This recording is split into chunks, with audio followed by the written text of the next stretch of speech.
And welcome back to the JMN Show. This is the 7th edition of Jacob Martin Now. I'm your host, Jacob Martin, and if you couldn't tell, this is obviously a new format of the JMN Show because before it was a podcast version, and now we are live streaming, and I hope to continue to upgrade this show moving forward. And also the fact that we're back because I took a little summer break off, so, I can go ahead and just move forward with this amazing show because as crazy as the last couple months has been, and as a matter of fact, as the last, week and a half has been, it's been crazy because while preparing for this show and while preparing to come up with what the biggest story of the week could be, or hell, even the day, because I just couldn't quite get to it fast enough because we also have to remember Hurricane Dorian just came through. Originally it was supposed to hit the eastern part of Florida, and then it barely missed it. It completely wiped out all of the Bahamas, which is tragic because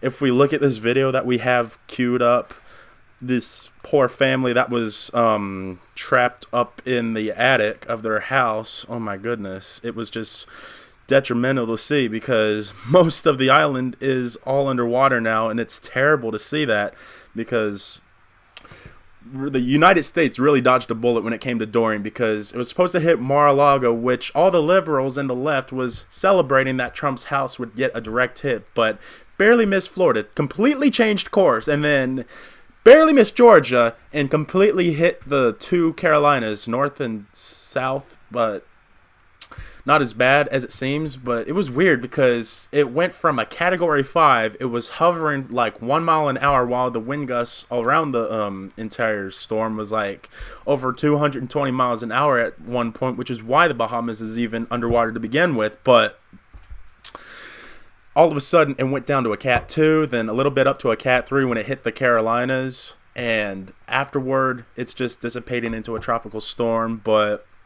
it's really funny because I just recall that when Trump was given a press conference and a briefing over this storm that was taking place, he got criticized by the fake news media because he drew a little Sharpie around Alabama, which, if you take a look into it, that was originally going to get hit if you look at the early forecast. Even Trump had to tweet this out because the fake media, the mainstream media, just can't get over the fact that they want to call him stupid and constantly question his intelligence, which is stunning because they're always the ones defending their candidates on their side of the aisle. But then whenever the double standard comes to President Trump, every little, how do I put it?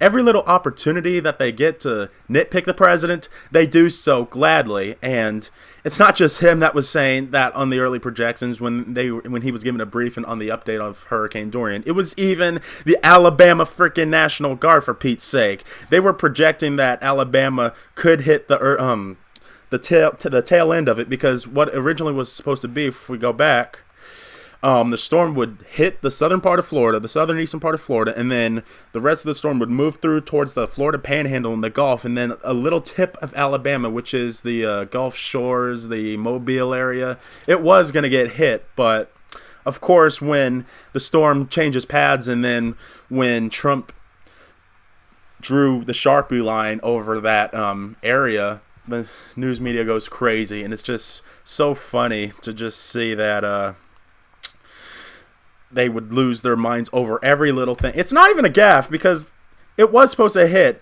And it's pretty funny because preparing for the show, the president actually ended up tweeting this little funny Twitter video, which is, vindicating him yet again because he's pretty much always telling the truth. And if he's ever wrong, he admits that he's wrong.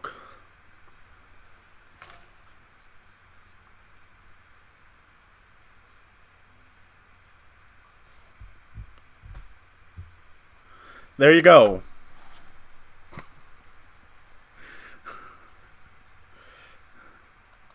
Oh my gosh, that's probably the funniest part about the whole video is them repeating Alabama. And I'm not sure if you could hear that, but I'll go ahead and replay it again just so that you get an idea of what they were clamoring about. There are many states that are under threat right now, Derek. At least 6, from the Carolinas right through Georgia coastline into Florida, certainly And then also even into the Gulf of Mexico, Louisiana, Alabama,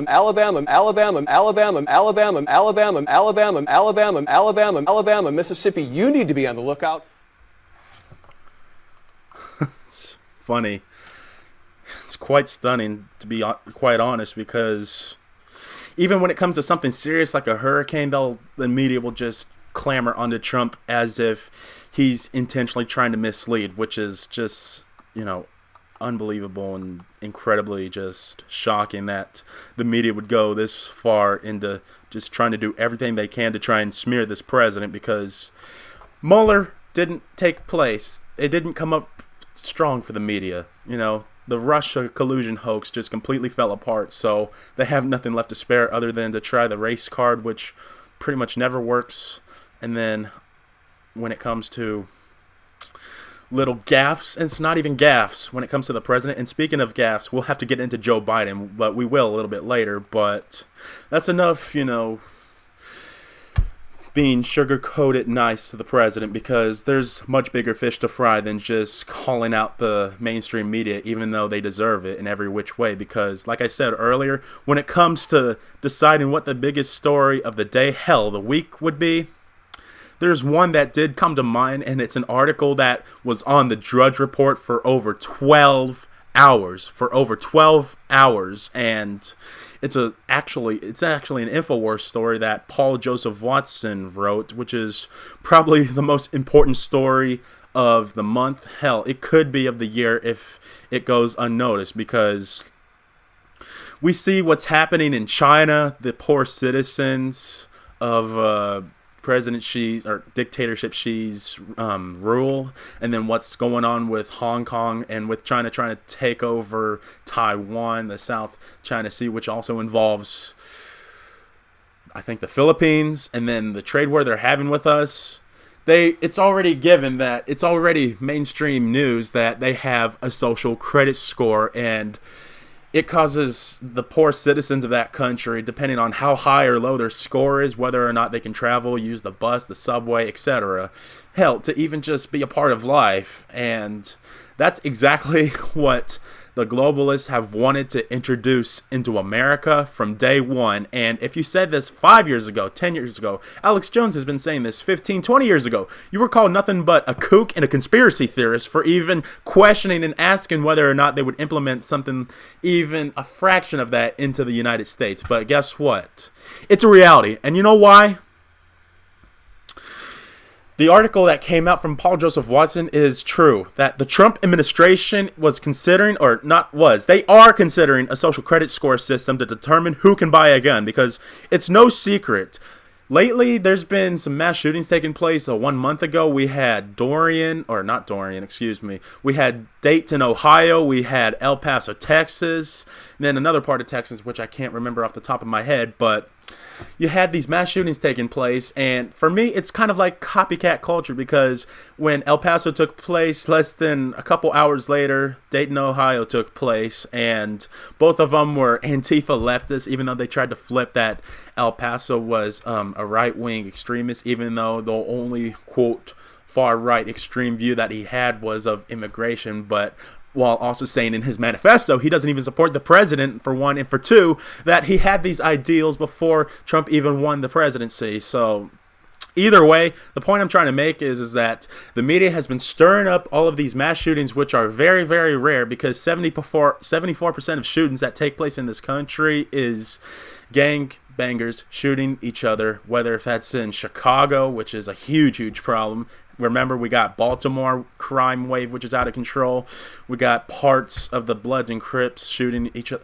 And then the other percentage of that is people committing suicide, which isn't shown on the statistic when they say shootings are up about 200,000, but like 11,000 of those are suicides, and then the rest of them is gang members shooting each other. And even the rest of the crime that shows is that most of the shootings are between armed pistol people, and half of the criminals that end up committing these crimes with these shootings get their guns illegally to begin with. And it's extremely more rare, not only that it's mass shootings, but when they have an assault rifle or an AR-15, which is now the most popular weapon to describe in America when it comes to these mass shootings. But because of all of that, Trump got some huge blowback on just questioning whether or not he should implement red flag gun laws, which most of his base pushed back from. But then it exposed the neocons and blue bloods, like, unfortunately, I hate to say this, Dan Crenshaw.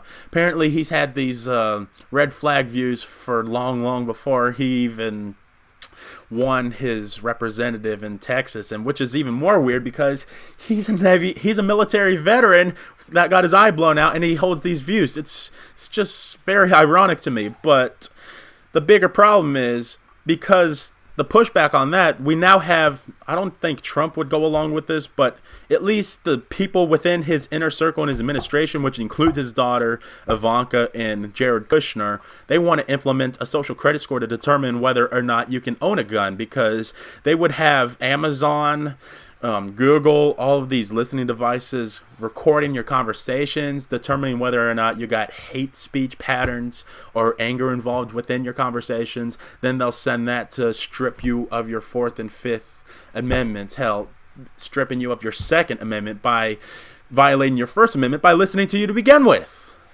Totally unlawful. So pretty much the basis of the article is, quote, the Trump administration is considering launching a social credit score style system in coordination with big tech, which is even more unbelievable, that would use spy data collected from Amazon, Google, and Apple devices to determine whether or not an individual can own a gun. The thing is, who gets to determine? How come they get the power to determine? These unelected bureaucratic individuals teaming up with the NSA and big tech, because when the NSA got exposed by Edward Snowden, they're like, what can we do since we're phasing out this technology now? Oh, I know, we'll use big tech, and that's what big tech has been using thus far for the last couple years. Remember the Facebook Cambridge Analytica controversy? They're spying on you, recording your conversations, watching you in Messenger, selling your data to third-party companies to advertise on your behalf on patterns of things you like, and Alexa doing the same thing. But anyway, the rest of it says, the proposal is a part of an initiative to create a health advanced research agency, HARPA, which is similarly named to DARPA, which is, anyway. Basically, what it goes on to say is HARPA would employ breakthrough technologies with high specificity, sensitivity for early diagnosis of neurosporadic violence, including Apple Watches, Amazon Echo, and Google Home. In other words, data collected from devices that spy on private conversations, monitor user behavior, would use to be stripping Americans of their fundamental God-given rights, as the founding fathers put it. Through proposal is Stern used as a voluntary data collection scheme allegedly aimed at finding warning signs of mental illness. We all know so-called voluntary governmental programs often become mandatory at the drop of a hat. And it's even backed up by the Washington Post. They even said that Trump reacted, quote, very positively to the idea. Look, here's what the bottom line is. If this ever gets implemented, this is what Obama tried to do, but then the GOP pushed back on it. Because remember SOPA and PIPA? I mean, we can't sweep that under the rug like we forgot. When they pushed back on that to try and shut down the internet, and then Trump's supposed fight with big tech censoring his own base, he would totally be stabbing everybody in the back, including his base, if he decides to side up with this. But the problem being, there's so much good that Trump has done, but this would totally wash every good thing he's done down the drain if he implements this. And the sad thing is, the left would love if Trump implemented this. They would totally be on board with this, because they're already the ones, clamoring for silencing anybody with, quote, hate speech or hurtful speech. And the First Amendment determines whether or not that you can make hateful or positive comments. No matter what it is, you have that right. And if Trump implements this, he's got to be impeached just immediately. And Paul Joseph Watson made a very, very good video on this, because it's about just showing how what China's going through, if that's implemented in the U.S., it would be nothing more than the beginning of the end for our freedom, our liberties and freedoms. That is our inalienable rights. And if we play clip number 5, I believe you'll get a good insight of how Paul Joseph Watson completely breaks this down. So you know how over the last 10 years we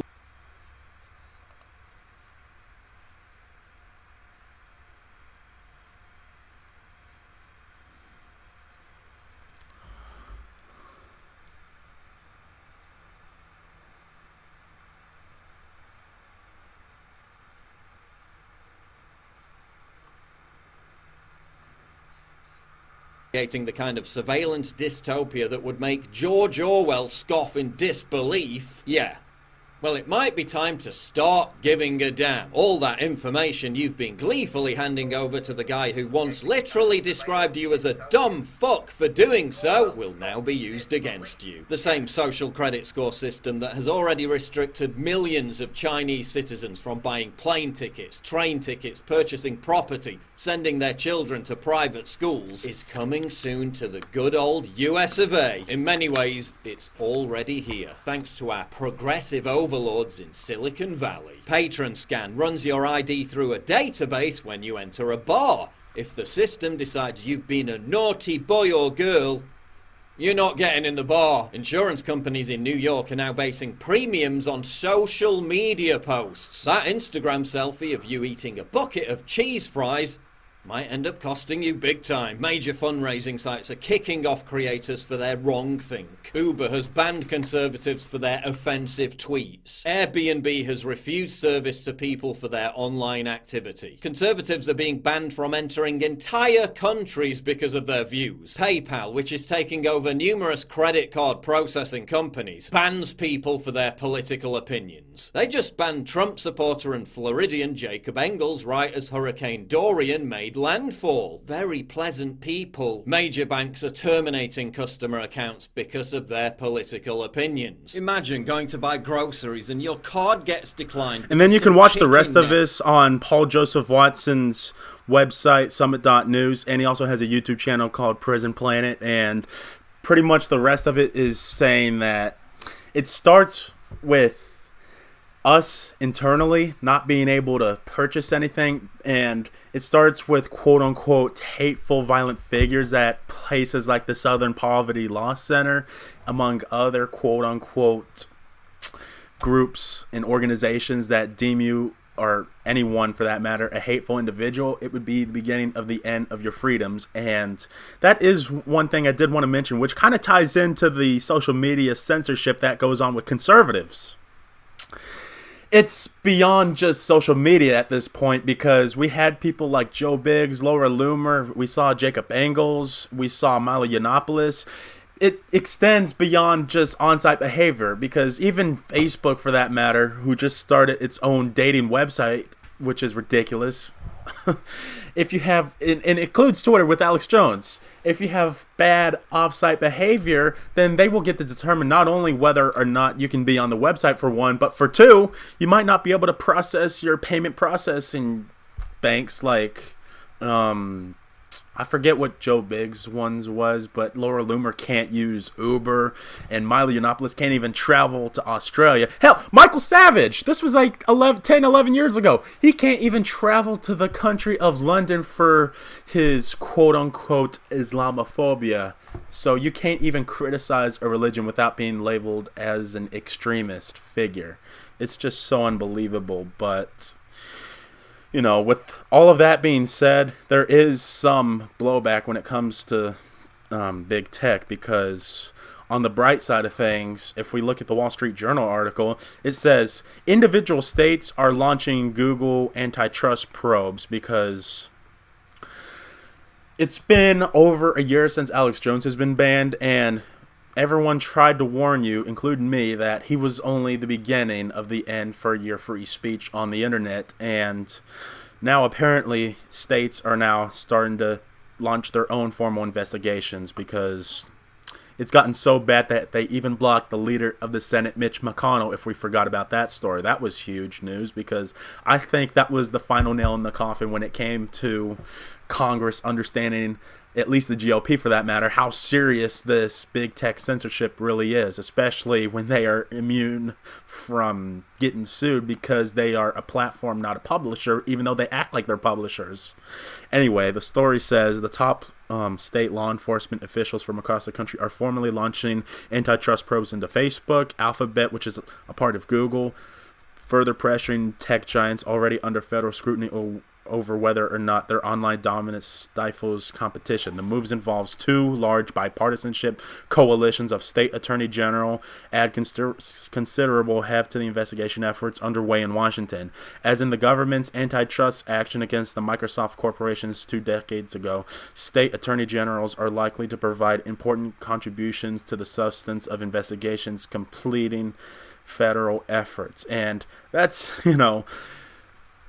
minus the social credit score, I guess this is a good step in the right direction because before you know it, not a single Republican will be allowed to be on Twitter advertising because Women for Trump were blocked from Facebook. What else? There was Louis Farrakhan, Laura Loomer, everybody you can probably think of that's a prominent right-wing, not even right-wing, anyone that's not centered to the left, any prominent figure that's in that category probably has either been shadow banned or completely erased from social media. And it's like Matt Drudge warned us years ago, about 3 years ago on the Alex Jones Show.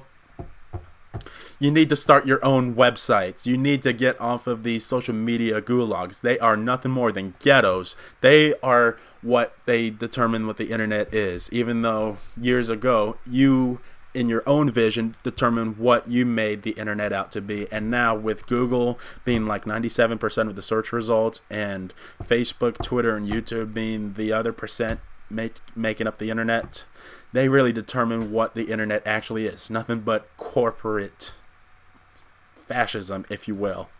And it's just so stunning. And we're going to take a quick break. And when we come back, we're going to get into 2020 because out of everything that has taken place up to this point, I don't know if Joe Biden can even hang on anymore because it's just so...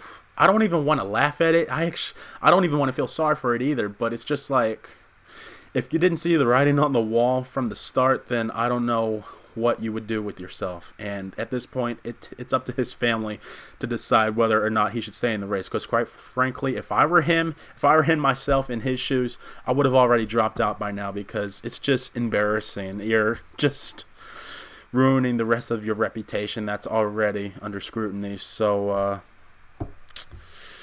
yeah, when we get back from this break, we're going to get into that because it's just so unbelievable. So, yeah, we'll be back.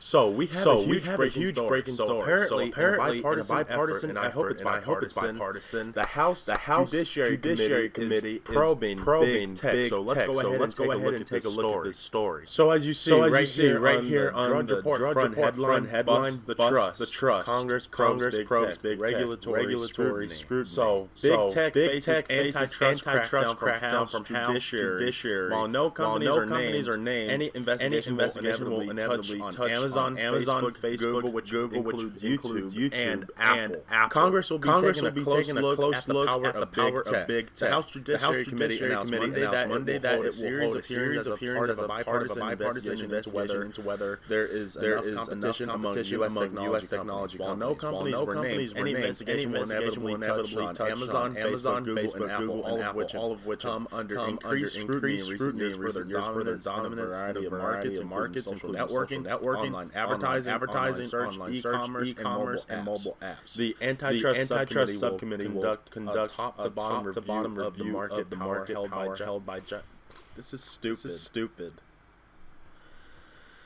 One area of investigation is likely to be particularly unwelcome among tech executives. The committee said into whether existing antitrust enforcement levels are adequate to address the growing number of concerns power in the tech industry. Okay, this is not looking good in this article. no secret that big tech is a dominance. We have YouTube, Facebook, and Twitter, as I call the big three, because you had ABC, NBC, and CBS as the big three back when cable was dominant. The big three in tech, Facebook, YouTube, which is technically Google, and Twitter, they have all been more than just scrutinized over the last several years. They have banned prominent figures all across the internet that doesn't follow their correct political ideologue that goes along with their narrative that they want to push. For instance, Alex Jones was the biggest guy censored the entire internet that beyond just big tech. And everyone followed right in Twitter, just a month after when they claimed, we're for free, we're going to keep him on. But then after doing something that wasn't even on the platform he gets banned for, which he wasn't harassing Oliver Darcy. He was in a public setting confronting a reporter who's been the one advocating along with Brian Stelter on their show Reliable Sources get him taken off the air. In other words, call monitors of the internet. Then you got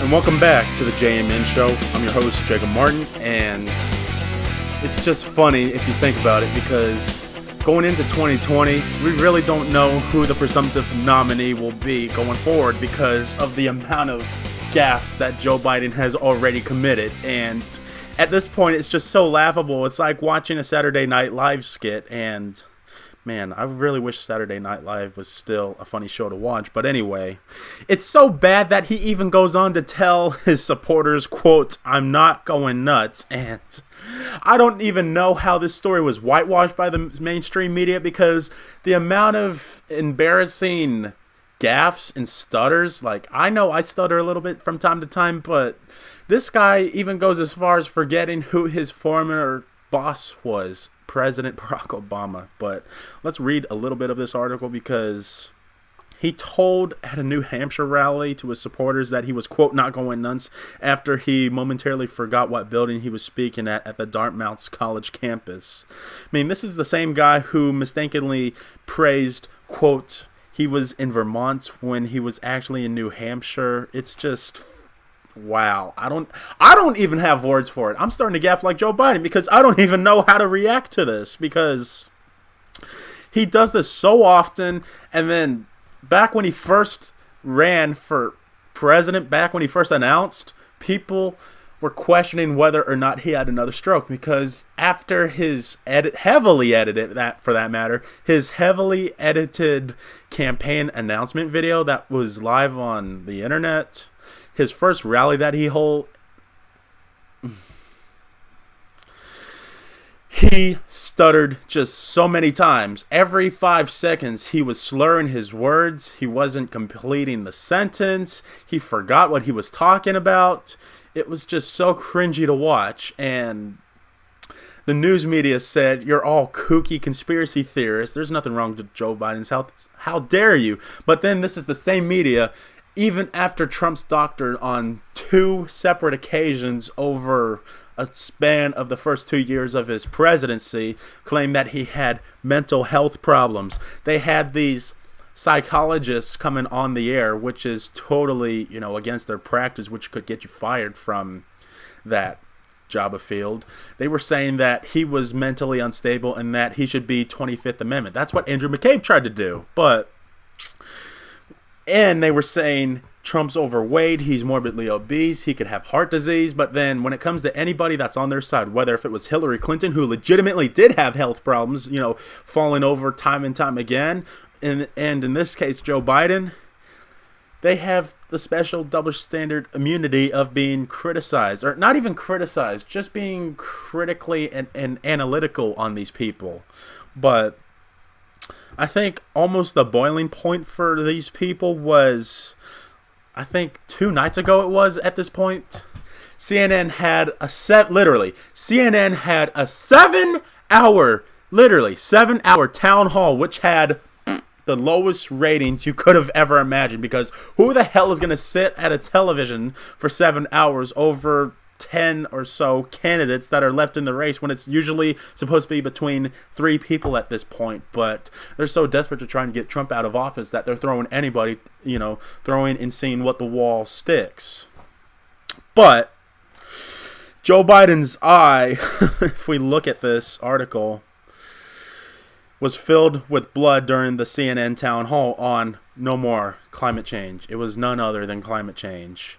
Former President Joe Biden appeared to have a blood vessel burst in his left eye while participating in CNN's town hall on climate change.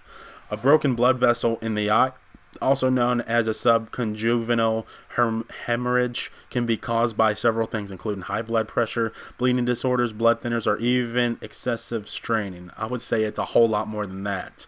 Biden, 76, who has had a long history of being plagued by health issues. In 1988, he suffered an aneurysm and required him to go under emergency surgery. Then, months later, surgeons clipped a second aneurysm before it burst. Then Biden took a 7-month leave from the Senate following his surgery. Describing the operation, he once said, "They literally had to take the top of my head off." Even his wife, Joe Biden, said, Joe Biden, he had a 50-50 chance of survival rate. But then, out of nowhere, of course, his brain surgeon doctor saying, "Oh, he's okay now. Yeah, there's nothing wrong with him. He's fine." Well, you can determine that whether or not he's fine, but just the amount of things that he's been through, and I'm not even feeling sorry for him. It's just that it's a fact that he's had these type of problems for quite a while now. I want you to be the judge, because we're going to go ahead and play clip number 1 showing his eye bursting, because this was, like I said, again, at the CNN town hall. Welcome. China is currently the largest emitter of CO2.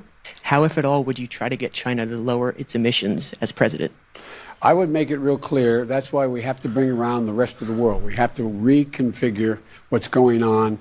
When we did the Paris Accord that they signed on to, it was agreed that we would constantly up all the of these ante. candidates the all of a sudden agreed were to, scientists. contingent upon what the science dictated and the extent of They're the all problem. trying to be Al Gore 2.0, even though he's been proven wrong time and time again. Number one. Number two, any nation that doesn't do that, for example, what China is doing, they're exporting coal technology. They're building coal plants on their Belt and Road area. Yeah, they get to do what they want. People like China, India, and the rest of the world gets to pollute much worse. While we have to be the ones increased, I think, 4.5%. that has to, quote unquote, they have this Green New Deal from China. Like the rest of the world would follow us if we did that. A price that they pay if they do that, and that's why I would talk about dealing with what's the price they would pay.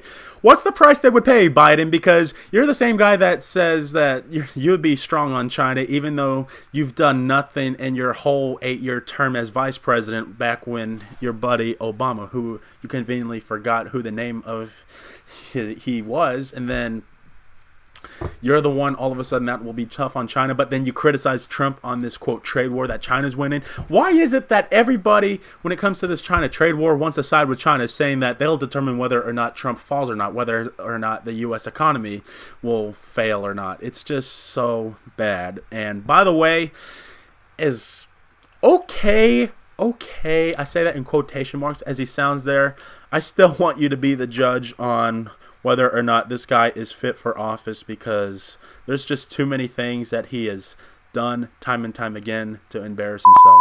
You know, be in a position where when we build back, we don't build back to normal, we build back to what is necessary.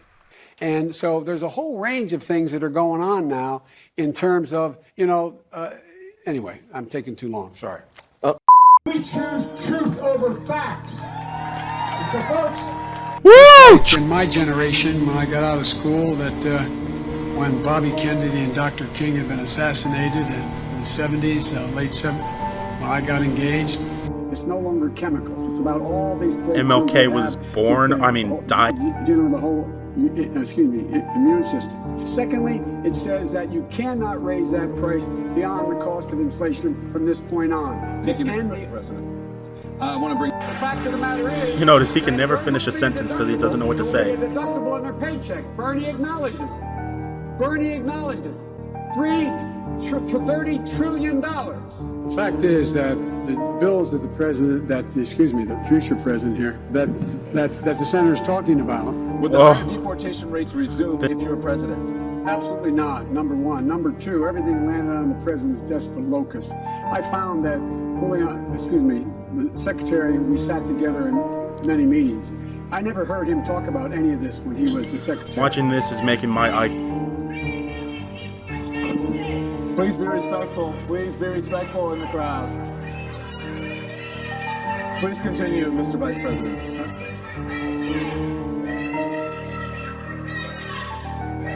The fact is, first of all, I'm grateful that he endorsed my presidency already, but I'll tell you this. Go to Joe 30330 and help me in this fight. Thank you very much. Because they invaded another country and annexed a significant portion of it called Crimea. He's saying that it was my boss, it was his fault. I'm the only guy that's beaten the NRA, and my state is a big gun-owning state because of hunting. It's like he's Nancy Pelosi now. He confuses Obama with Bush now. Or in Nancy Pelosi's case, it's President Trump. Hanging chads in Florida. The last president said, no, I'm not going to reauthorize it. And that was your president, Joe. That was your president. It's your boss. Ooh, I don't know what my boss's name was. Barry Soetoro? Oh, no, wait, no. I mean, Barack Hussein Obama. Okay, yeah. We won't go further into that because that would just give me a bigger headache than I already have. I need to take a double dosage of aspirins now. After watching that, sitting through that was just embarrassing. He's giving me the Gaff-esque pill or flu, whatever. I don't even want to get into any more of that. But, all of that taking place, and he's quote-unquote the safest choice to be president, it's still probably the case because... Remember, we got Bernie Sanders, who's nothing more than a straight-up socialist/communist. He's so far to the left that, universal health care, we want to take away all the guns, we want to end the private sector, raising the minimum wage to $15 an hour, and then the rest of the candidates are kind of on board with that because all of the, quote, centrist candidates like Delaney and Hickenlooper and all of them, Tim Ryan, either they've already dropped out or they're fixing to drop out because they can't make more than 1% in the polls, even though Beto, who's still in the race, polls at 0% in New Hampshire, and he's still somehow always rebooting his campaign. He's done that like 2 or 3 times now. And then Harris is falling. You got Elizabeth Warren climbing up in the polls a little bit because she could be the safest alternative to Joe Biden, but she's so far to the left, or at least she pretends to be because she's a progressive. She's a stout progressive, but then she tries to act like she's a far leftist now. She would be crushed by Trump because he's already been ahead of her before I even think Trump even won presidency because everyone knows how she faked her identity to use affirmative action to get that professor job at Harvard, but that's neither here nor there. Hell, Pete Buttigieg, the mayor of Indiana, he's too low in the polls to even have a chance, even though he could, verifiably be another good alternative to Trump. But leave it, neither here nor there.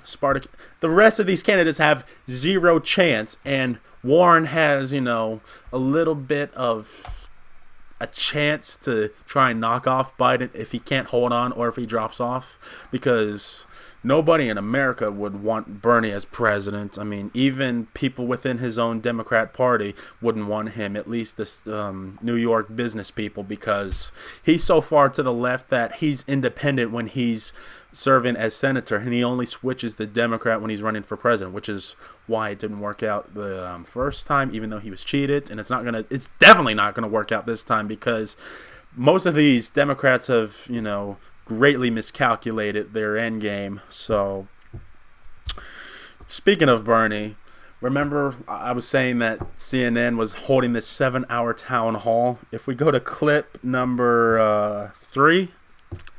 It just shows you what these Democrats are all about, even if they're good at hiding it. The real goal for these people, whether if it's in the name of climate change, liberalism, however you want to call it, it's all nothing more than trying to push forward globalism. So I would really want you to just take a second to understand how sick the mind of these people are. Let's listen. Human population growth has more than doubled in the past 50 years. The planet cannot sustain this growth. I realize this is a poisonous topic for politicians. Like all of these politicians are all of a sudden scientists. Empowering women and educating everyone on the need to curb population growth seems a reasonable campaign to enact. Would you be courageous enough to discuss this issue and make it a key feature of a plan to address climate catastrophe? Well, Martha, the answer is yes. And the answer has everything to do with the fact that women in the United States of America, by the way, have a right to control their own bodies and make reproductive decisions. And the Mexico City Agreement, which denies American aid to those organizations around the world that allow women to have abortions or even get involved in birth control, there you to go. me is totally absurd. That's it right there. So I think, especially in poor countries around the world, where women do not necessarily want to have large numbers of babies, and where they can have the opportunity through birth control to control. Okay, that's enough of that. That's all I can take with that. That's exactly what their plan is all about. Population control. How come all of a sudden these top elitists are the ones that want to determine whether or not humanity goes forward in the world or not? Because this is beyond Orwell of 1984. This population control. This is the stuff that Bill and Melinda Gates is a part of. It's what the Rockefellers were a part of. It's what the Rothschilds were. Everybody within that top tier category of elitists, these globalists that want to control the population so they can implement their New World Order agenda. They're so arrogant about this that they just say it right out in the open nowadays when it comes to all of these plans that they want to implement. And then with Bernie saying, I think it is necessary to control the population because it's how we would solve the issue on climate control. And then he's specifically targeting the third world, which is what most of these globalists target, is these vulnerable third world populations who don't even have a functioning government in most cases. That's how they implement their plan, and then they try to spread it as much as they can throughout the third world before hitting the first world. And it's hit a lot of the first world, which is what they've done with the open borders over in Europe, Germany, Sweden, the rape capital of the world now, and then Sadiq Khan running London into the ground, and then hopefully Boris Johnson with the hard Brexit that they're trying to put in is, the step in the right direction to try and turn the UK around, because everything that's happening in Europe is about 5 years or so ahead of what they are trying to put into America. And that's why this 2020 election is so crucial in trying to get Trump reelected, because aside from the social credit score system, which is a huge negative on Trump, which would get him impeached almost immediately by most of his base that would be calling for it. If we ignore all of that and all the good things that he's done or that he's been trying to do, such as, trying to put in the border wall, because he's determined to put up 500 miles by the end of 2020 when that year comes around, election year, because if we really want the whole 2,000 miles completely built because of issues within local governments and circuit appellate courts doing everything that they can to block it. I mean, Trump just got a huge win with SCOTUS, and then that's why the Pentagon is going to go ahead and move forward with the funds to try and build the border wall with the national emergency that Trump declared several months ago.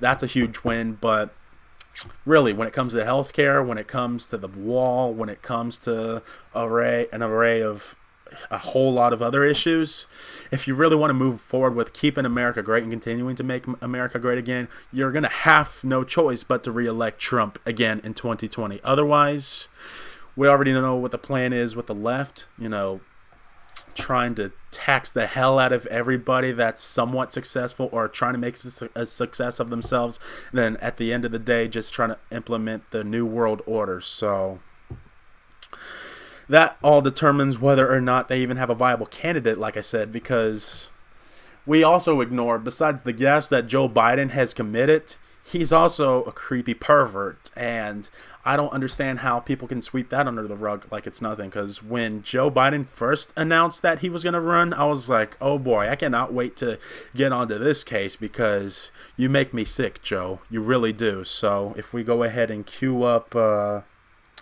clip number 7, we're going to take a little break, and then we're going to show you just how bad of a creepy pervert that Joe is, because he's just a very, very sick man at this point, you know.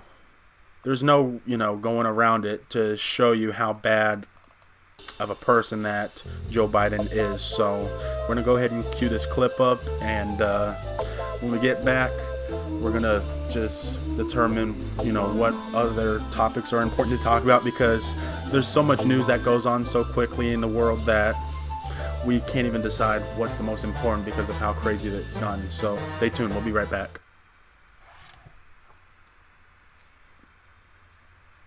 Let me ask you about 2020. Okay. Joe Biden says he'll make a decision by January. Well, Tough opponent? I dream about Biden. That's a dream. Look, I'd love to have it be Biden. Joe Biden ran 3 times. He never got more than 1%. Biden never by himself could never do anything. That's why today I'm announcing my candidacy for President of the United States. Hey Joe, you creepy pervert. Your candidacy for the President of the United States in 2020 has been completely doomed from the very start. Remember what I told you last time I saw you? No date till you're 30. Just remember, no serious guys.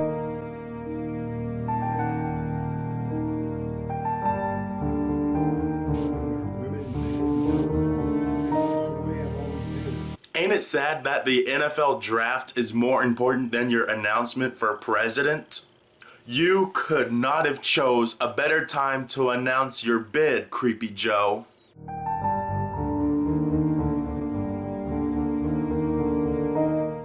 First up, what's up with the House of Cards music? These truths to be self-evident.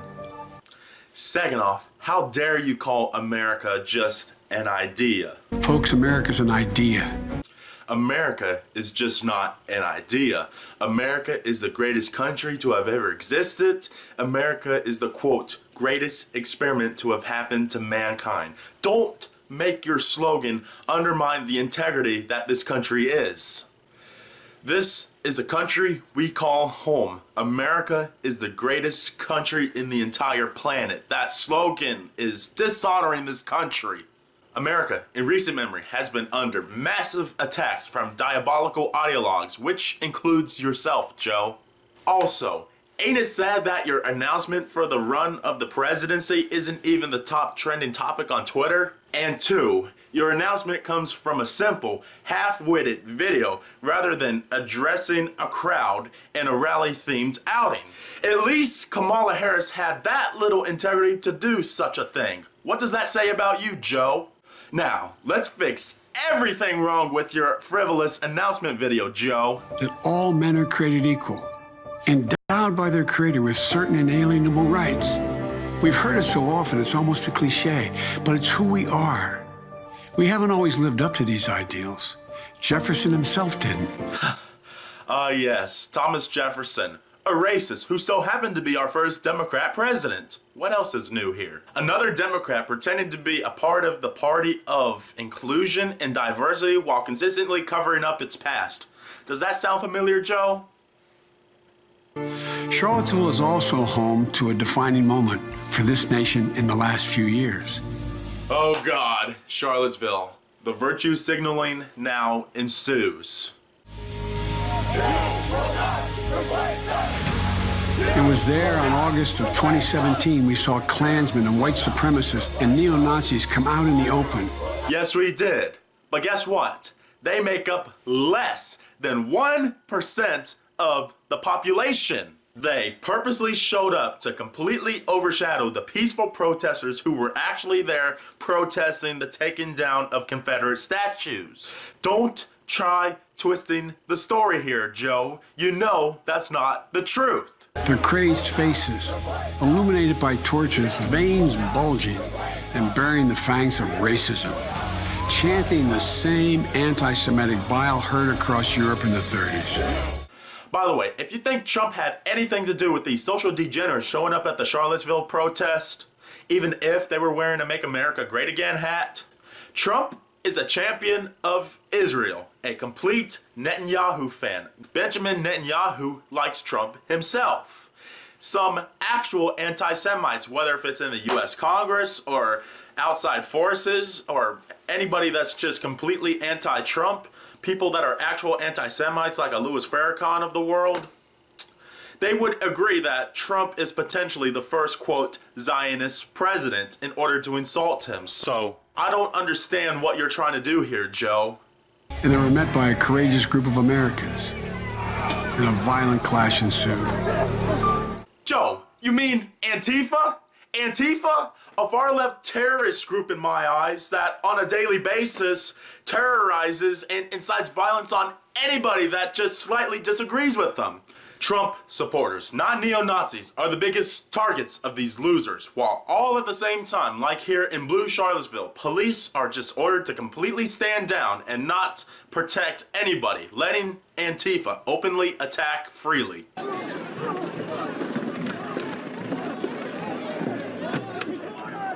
And if you go as far as having to protect or defend yourself, not them, but you are the one charged with assault and battery. It's exactly what happened to the Proud Boys. Why is there a double standard? So don't try and play on my heartstrings, Mr. Biden. You know damn well Antifa is nothing more than a wannabe group of thugs. Sit down.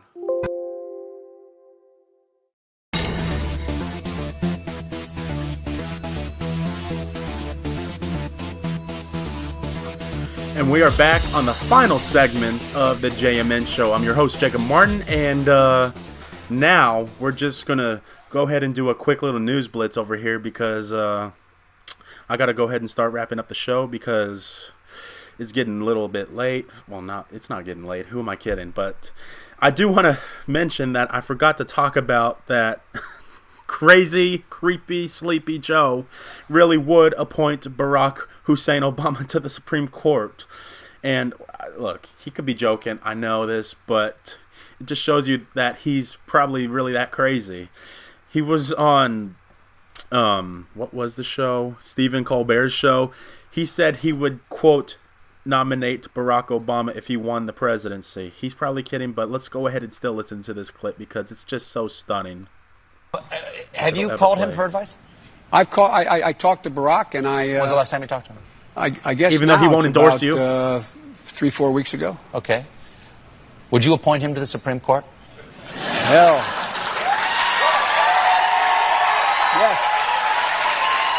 I don't think you'd do it, but He was a constitutional professor at the university. All right, that was also the same show he says that it's okay, my gaffes mean nothing, so it's really just unbelievable that he's still in the race. I guarantee you he would probably be the first one to drop out if he has another stroke because it seems like he's had, at least a little more than one, but we'll not talk about that because they could try to shut down this stream if you even just a little bit question what their motives are when it comes to trying winning the presidency at all costs. They do everything they can. They say what's the word I'm looking for? He says, anything necessary that basically they will do anything they can to try and get Trump thrown out of office, by any means necessary. That's the word I was looking for. And they tried the 25th Amendment coup. They tried the Mueller surprise, but nothing worked. So all they can hope for at this point is either if Epstein, if they try to do that to Trump, or trying to beat him in the general election, which will never happen, which is, a good thing. But going ahead and moving forward with the rest of this, it's pretty interesting. Think Progress just shut down suddenly because the Daily Beast reported that the left-leaning news site closed down on Friday after the owners were reportedly unable to find a news publisher. The 12 remaining staffers were laid off, and I don't celebrate anybody going out of business, but, just looking at something like that, does that determine whether or not, the rise of populism is really, coming to fruition, or is it false hope? Because remember, when it came to neocon Bill Kristol, he had his magazine shut down, and, the old guard Republicans, the old rhinos, are definitely dying off, even though they try to infiltrate some double agents, I guess, like a Crenshaw who looks like the ghost of a John McCain. So, I'm not going to hold that off. But in other news, the most important story of the night, Starbucks CEO, or former Starbucks CEO, Howard Schultz, says he will, quote, not run for president in 2020.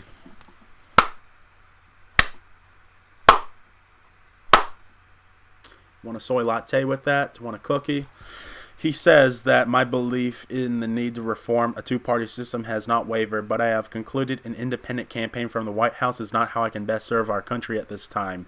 Earlier this year, he was, quote, seriously thinking of running for president as a centrist independent, promoting worries among Democrats that he could split a vote and help President Trump win. That's how you know it's the best thing seeing the left eat its own, because even though Howard Schultz was doing everything he can to try and unwaver a Trump presidency, because of how popular President Trump actually is, if he ran as an independent to try and, quote, steal votes away from Trump, which is what I guess Ross Perot did to George H.W. Bush in the 1992 election, giving most of the votes to Bill Clinton, all those Rust Belt states that turned against Bush's read my lips, no new taxes memo, and he ended up raising taxes because of the Gulf War.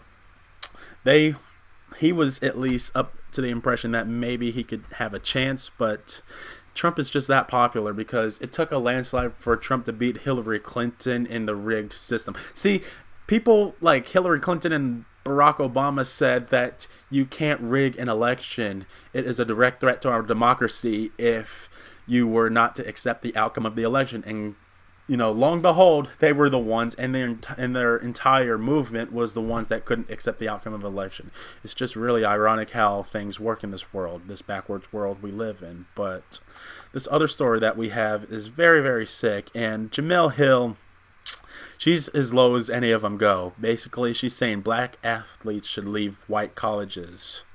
I'm glad it's former ESPN commentator, because she was on ESPN running her mouth all the time with her drive rhetoric, saying a whole bunch of things like racism, Trump, you're a sellout if you're black and you support this guy. She said a whole bunch of disgusting things. I usually don't get into the race topic because there's much bigger fish to fry when it comes to the New World Order and the globalism agenda trying to be implemented in the first Western world. But specifically speaking on Jemele Hill, she basically said that, President Trump is a white supremacist.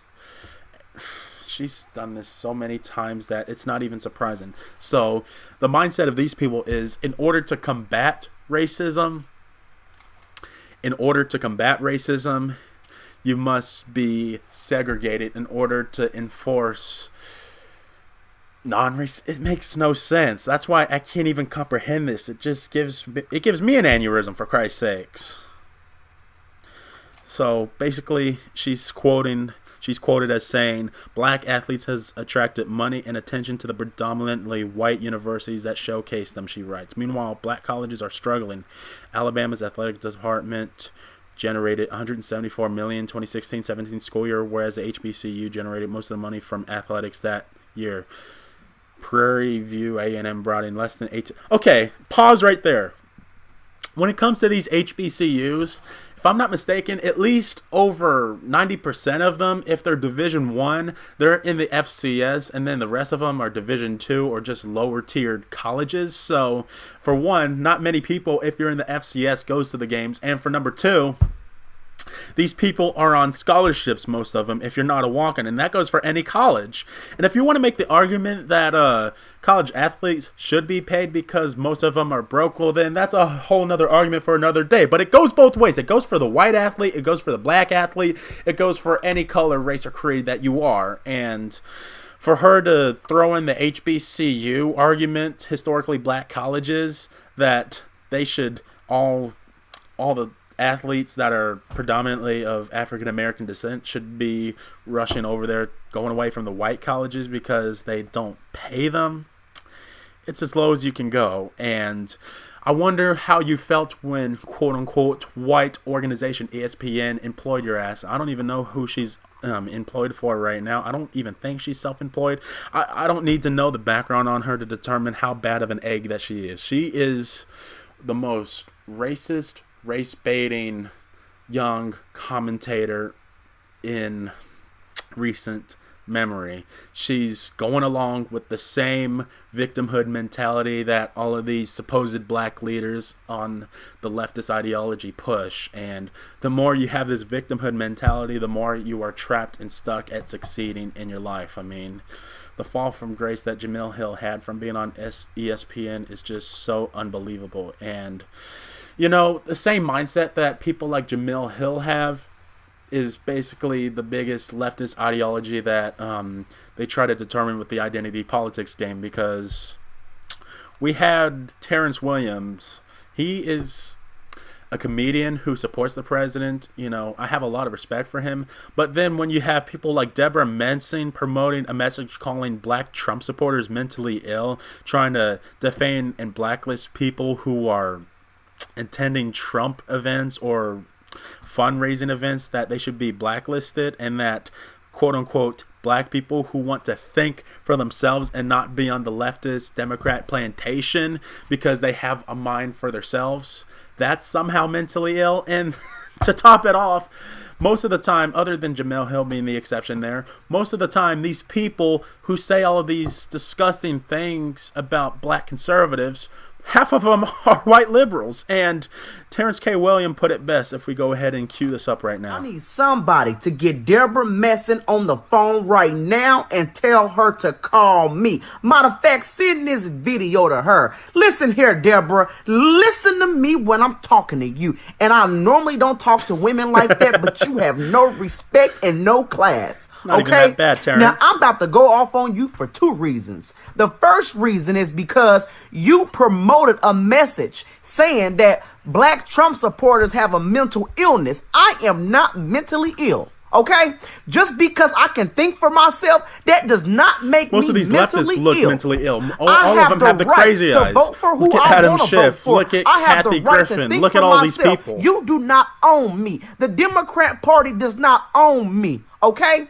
So get that straight. Don't get it twisted. I'm not dumb and I'm not mentally ill.